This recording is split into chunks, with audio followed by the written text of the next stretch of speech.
Bismillahirrahmanirrahim. Benim kolum emas, patim anamızın kılı. Men hazır bir için unğa bir qo'shib yemay turuvch va qo'shiqlardan chetida bir shirga qo'ydim. Shirga bo'lsa yemay turuvch yaxshiroq ko'rdim.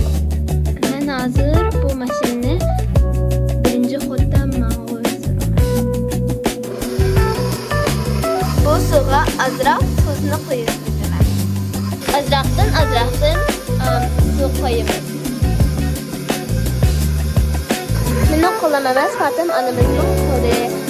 Yemirimizni tayyor bo'ldi.